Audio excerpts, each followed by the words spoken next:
मैं पूछना चाहता हूँ वो 56 इंची का सीना जो 2013 के अंदर चिल्ला चिल्ला कर बोल रहा था कि हम पाकिस्तान के टुकड़े कर देंगे, हम पाकिस्तान को खत्म कर देंगे, आज पाकिस्तान का क्या कर पाए? जब से इनकी सरकार आई है, जब से आप रिकॉर्ड उठा के देख लिए कि कितने हमारे सैनिक मारे जा चुके। पहले पुलवामा, फिर उरी, फिर पठानकोट और फिर पहलगाम।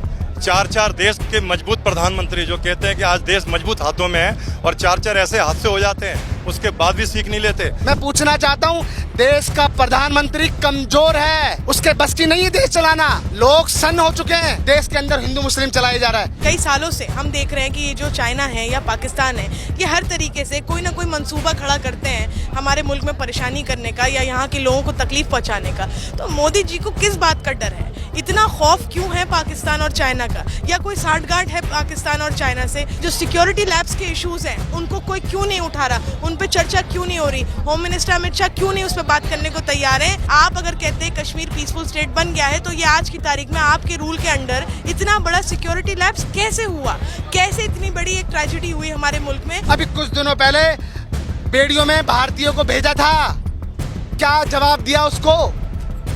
पासपोर्ट रैंकिंग में देखिए कहां से कहां पहुंच गए हम, भुखमरी में कहां से कहां पहुंच गए हम, कहां जवाब दे रहे हैं? ये जनता चाहती है कि ये गूंगा बहरा कुछ बोले।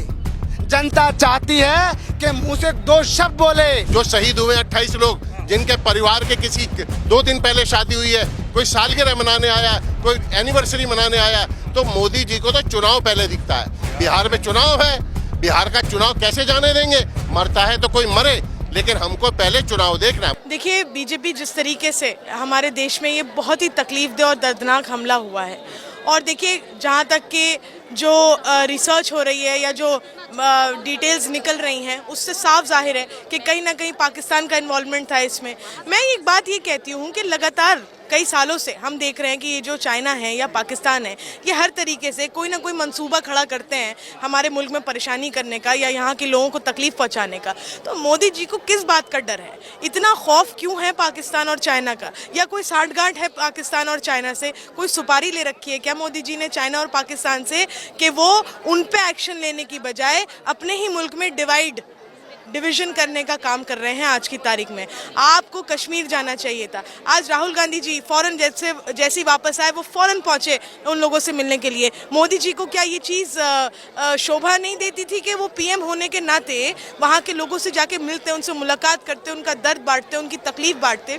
जो सिक्योरिटी लैब्स के इशूज़ हैं उनको कोई क्यों नहीं उठा रहा, उन पर चर्चा क्यों नहीं हो रही? होम मिनिस्टर अमित शाह क्यों नहीं उस पर बात करने को तैयार हैं कि ऐसा टूरिस्ट स्पॉट जहाँ भारी तादाद में टूरिस्ट मौजूद था, जहाँ पे बाय रोड आप नहीं जा सकते, या तो आप पोनीस पे जा सकते हैं या पैदल जा सकते हैं, ऐसी जगह पर। और कश्मीर, आप कहते हैं एक टाइम था जो आप कहते थे कि कश्मीर में टेररिज्म पनपता है, आज आप कहते हैं कि हमारी सरकार ने आगे कश्मीर को पीसफुल बना दिया है। पहले तो आप अपना स्टैंड क्लियर करिए।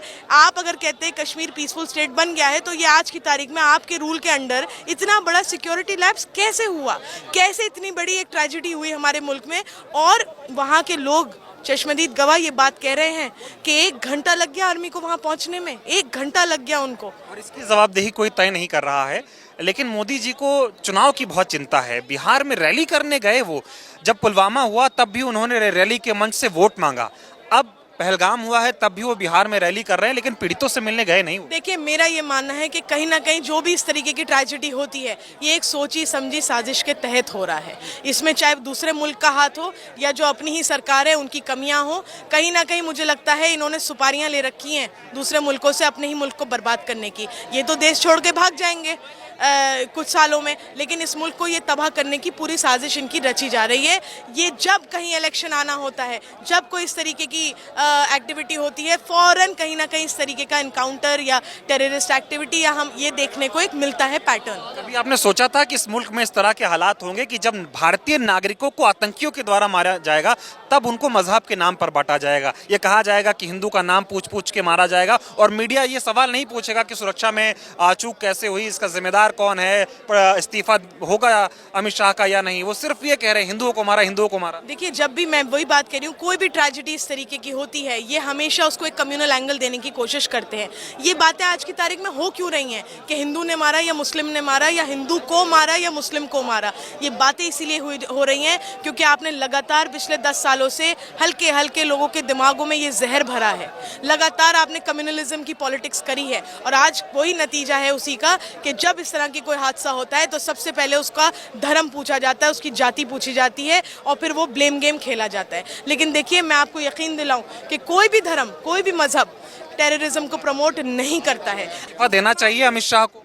बिल्कुल, मैं कहती हूँ अमित शाह जी को, मोदी जी को पूरी रिस्पॉन्सिबिलिटी लेते हुए अपना इस्तीफा रखना चाहिए आवाम के सामने कि जितना बड़ा सिक्योरिटी लैप्स, आज तक इतना बड़ा हादसा नहीं हुआ है कि 28 लोगों को शहीद कर दिया गया जिस तरीके से। और आप एक बात सुनिए, जो लोग शहीद होने थे वो तो हो गए, उनके जो रह गए घर वाले वो किस तकलीफ से गुजर रहे हैं। क्या मोदी जी का फर्ज नहीं बनता था उनसे जाके मुलाकात करें? तो शर्म का मुकाम है ये बीजेपी के लिए पूरी, और मोदी जी के लिए स्पेशली, कि वो पीएम होते हुए इतनी बड़ी उन्होंने गैर जिम्मेदारान हरकत करी। जो हमला हुआ पहलगाम में, उसके बाद क्या लगता है सरकार की कुछ जिम्मेदारी तय होनी चाहिए इस पे? सरकार की सारी जिम्मेदारी तय होनी चाहिए। जब सत्ता में जो लोग होते हैं उन्हीं की जिम्मेदारी तय होती है। वहाँ फोर्स थी क्यों नहीं, और वहाँ जिन लोगों पर गोलियां बरसाई गई उसके आधे घंटे तक भी एक पुलिस वाला नहीं था। और ये क्या सरकार की नाकामी नहीं है? जब कश्मीर जैसा हमारा क्षेत्र एक सेंसिटिव है, जहाँ पता है कि कभी भी यहाँ आतंकवादी हमले हो सकते हैं, वहाँ पर किसी भी तरह की सुरक्षा हमारे टूरिस्टों के लिए नहीं थी। और जो लोग गए हैं, अब ये खाना पूर्ति करने का कोई मतलब नहीं रह जाता कि हमने पानी बंद कर दिया, हमने उनसे व्यापार बंद कर दिया, उनके उच्चायोग हमने हटा दिए।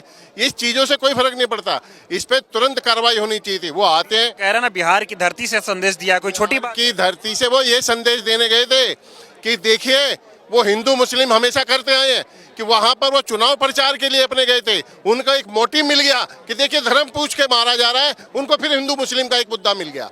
ऐसा लगता है कि इसमें भी कोई साजिश है बीजेपी सरकार की, क्योंकि पुलवामा में यही हाल हुआ। जिस समय 44 जवान शहीद हुए, वहां भी इसी तरह से पहले चौकी हटाई गई और आरडीएक्स वहां घूम रहा है 3 दिन से। राज्यपाल इनको खबर दे रहा है, उसके बावजूद उन 44 जवानों के शहीद पर वोट मांगने का काम इन्होंने 2019 में किया। समझ नहीं रहा है क्या मोदी जी से? मोदी जी से कुछ नहीं समझ रहा सिवाय चुनाव प्रचार और किसी तरह से सत्ता हथियाना, सत्ता लेना, सत्ता खरीदना, विधायक खरीदना, सांसद खरीदना।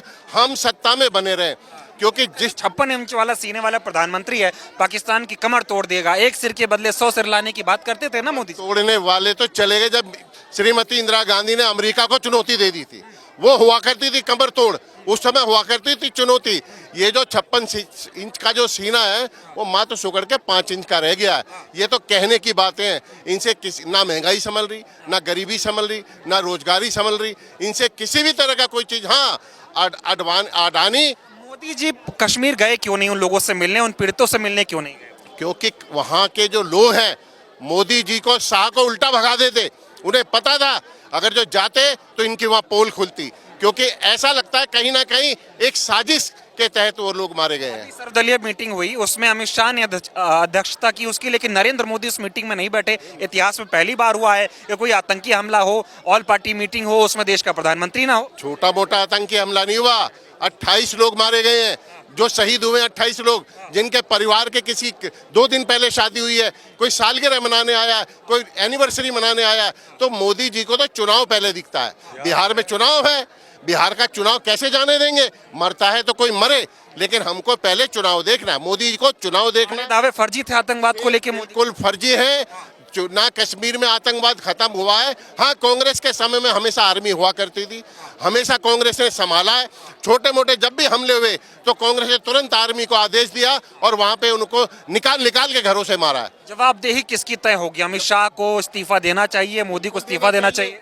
अमित शाह गृह मंत्री है, गृह मंत्री होने के नाते उन्हें ये कहना चाहिए कि मैं इस जिम्मेदारी की घटना अपने ऊपर लेता हूं और अपना इस्तीफा देता हूं। लेकिन देखो, क्योंकि उन्हें तो सत्ता प्यारी हो, तो सत्ता के लोलुप है, उनको सत्ता के अलावा दिखाई क्या देता है? उन्हें तो इलेक्शन दिखाई देता है ना। नरेंद्र मोदी कह रहे थे कि हमने आतंकवाद की कमर तोड़ दी, अमित शाह कह रहे थे 370 खत्म हुआ, कश्मीर स्वर्ग बन गया है। अब ये जो हुआ, इसके बाद ना कोई जवाबदेही है, ना कोई जिम्मेदारी है, क्या कहेंगे आप? देखिए, मैं ये कहना चाहता हूँ, नोटबंदी किस लिए की थी? क्या अपने मित्रों को मालामाल करने के लिए की थी? उन्होंने कहा था कि नोटबंदी करने का मतलब है कि आतंकवाद की कमर टूटना। क्या हुआ? आज देश की कमर टूट चुकी है। वहां से तिरंगे में लपेट लपेट के भेज रहे हैं। क्या हो रहा है ये? क्या नरेंद्र मोदी से देश नहीं संभल रहा? छोड़ दीजिए, हमें आता है देश चलाना। आप ये बताइए, आपने नोटबंदी करी 370 के लिए, उन्होंने कहा हमने खत्म कर दिया। अब वहाँ लोग ज़मीन खरीद सकते हैं, लोग शादियां कर सकते हैं, लोग तमाम तरीके की बातें इन्होंने मीडिया के द्वारा, गोदी मीडिया के द्वारा उन्होंने पहुंचाने का काम किया। और आज क्या हो रहा है? कभी पुलवामा अटैक हो जाता है, कभी पहलगाम अटैक हो जाता है। क्या हो रहा है इस देश के अंदर? मैं पूछना चाहता हूं, देश का प्रधानमंत्री कमजोर है, उसके बस की नहीं है देश चलाना। देश का प्रधानमंत्री बिहार में रैली कर रहा है और पाकिस्तान को चुनौती दे रहा है। बताइए, मैं यही पूछना चाहता हूं। एक तो देश को जोड़ने का काम करते हैं और ये देश को तोड़ने का काम करते हैं। अरे अभी तक चिता की आग ठंडी भी नहीं हुई थी और वो फोटो वायरल करवा रहे हैं। वो कौन सी है वो AI की गिबली इमेज? बताइए, मैं पूछना चाहता हूं, हो क्या रहा है इस देश के अंदर? आज से पहले कभी ऐसा कभी जीवन में नहीं हुआ। मोदी जी भी तो रैली करने चले गए, उनको पहले कश्मीर जाना चाहिए, पीड़ितों से मिलना चाहिए कि रैली करने? रुको भाई साहब, मैं पूछना चाह रहा हूं कि रैली जरूरी थी, चुनाव जरूरी था? अरे देश, आज के समय देश को एकत्र करने वाला काम है। लोग सन्न हो चुके हैं, देश के अंदर हिंदू मुस्लिम चलाया जा रहा है। ये वही तो नफरत हो रही है। और क्या हो रहा है? आपके विधायक कभी दुकानें बंद कराने का काम करते हैं, कभी जहां मुस्लिम देखते हैं वहां दंगा भड़काने का काम करते हैं। आज से पहले कभी नहीं हुआ ऐसा। अरे ये देश अमन चैन से चलेगा, ना कि नफरत फैलाने से चलेगा। अमन चैन लाएंगे ना मोदी जी। वो कह रहे हैं कि पाकिस्तान को करारा जवाब मिलेगा, दुनिया याद रखेगी। अमित शाह जी भी कह रहे हैं ऐसा जवाब देंगे कि कमर टूट जाएगी आतंकवाद की। मैं कहना चाहता हूं, ये वही आदमी है। अभी कुछ दिनों पहले बेड़ियों में भारतीयों को भेजा था, क्या जवाब दिया उसको? पासपोर्ट रैंकिंग में देखिए कहां से कहां पहुंच गए हम, भुखमरी में कहां से कहां पहुंच गए हम। कहां जवाब दे रहे हैं ये? जनता चाहती है कि ये गूंगा बहरा कुछ बोले। जनता चाहती है कि मुंह से 2 शब्द बोले। बोल तो रहे ना रैली से, ये ऐसे बोलेंगे? अरे मैं कहना चाहता हूं, जवाब दिया जाता था जैसे आदरणीय इंदिरा गांधी जी के समय बांग्लादेश निकाला पाकिस्तान के 2 टुकड़े करके। इनकी तरह कोई है? ये ढकोसले करते हैं, इन्हें देश चलाना आता है। अडानी अंबानी तमाम 206 से कहां पहुंच गया? आप बताइए। मैं पूछना चाहता हूं, देश में कर्जा कहां तक कहां पहुंच गया? अच्छा, अभी हम इस पे बात करते हैं। मैं बता रहा हूं कि इसकी ये गलतफहमी है। ये देश को चला नहीं रहे, देश को नफरत की आग में झोंकने का काम कर रही है। आपने ऐसा देखा था कि लाशों पे राजनीति हो, लाशों को हिंदू मुस्लिम बताया जाए और उसको देश भर में वायरल कराया जाए? जब उनको मुखाग्नि भी ना दी गई, उससे पहले उनको वायरल करा दिया गया। मैं यही पूछना चाहता हूं, आज से पहले ऐसा कभी नहीं हुआ। अरे कोविड में भी आप देखो, कोविड में उस वक्त प्लाज्मा की जरूरत होती थी तो मुस्लिम मेरा भाई देता था, कभी मुस्लिम को जरूरत होती तो हिंदू भाई देता था, कभी सिख देता था, ईसाई देता था, कभी ऐसी जरूरत नहीं पड़ी। उस वक्त क्या हुआ इनको? और आज क्या हो रहा है? आज नफरत फैलाने का काम कर रहे हैं। लोग कह रहे हैं जो पाकिस्तान नहीं कर पाया उसे देश में बीजेपी ने कर दिया। पाकिस्तान भी चाहता था कि ये जो जाति पूछ के गोली मारी है, ये बात पूरे हिंदुस्तान को पता चले, हिंदुस्तान में मुस्लिम और हिंदुओं के बीच खाई पैदा हो। उस बात को बीजेपी आगे बढ़ा रही है। देखिए, मैं कहना चाहता हूं, ऐसा क्यों होता है? मतलब इन्होंने क्यों वो रद्द करी? ये जाने वाले थे ना, फिर 4 दिन पहले क्यों मना कर दिया? ऐसे पुलवामा में हुआ। पुलवामा में क्या हुआ? ये फोटोशूट करा रहे थे उस वक्त, और अब क्या हुआ? देखिए, मैं आपको बता दूं, देश का प्रधानमंत्री कमजोर है, इसके बस की नहीं है देश चलाना। मैं माफी चाहता हूं, मुझे ऐसे शब्दों का प्रयोग करना पड़ा। इस्तीफा देना चाहिए अमित शाह को, गृह मंत्री होते हुए ऐसा हो गया। ये भागे जा रहे हैं। क्या अब हमारे वो जवान वापस आ सकते हैं? जो हमारे जो शहीद हुए वो वापस आ सकते हैं? क्यों? आए दिन कोई ना कोई लपेट के आ रहा है, आए दिन कभी अग्निवीर योजना से मर रहे हैं, शहीद हो रहे हैं। क्यों? मैं ये कहना चाह रहा हूँ, अमित शाह कहते थे कि हमने कश्मीर में आतंकवाद को जड़ से साफ कर दिया है।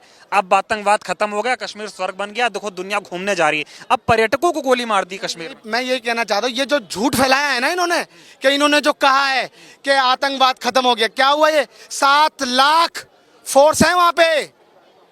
आपको मैं बता दूं, ये आंकड़ा 7 लाख से ज्यादा फोर्स है। कहां है? कोई पुलिस तैनात नहीं है। झूठ फैला रहे हैं कि आतंकवाद खत्म हो गया है। कुछ दिनों पहले नेट बंद कर देते हैं ये लोग। अब क्या हो रहा है?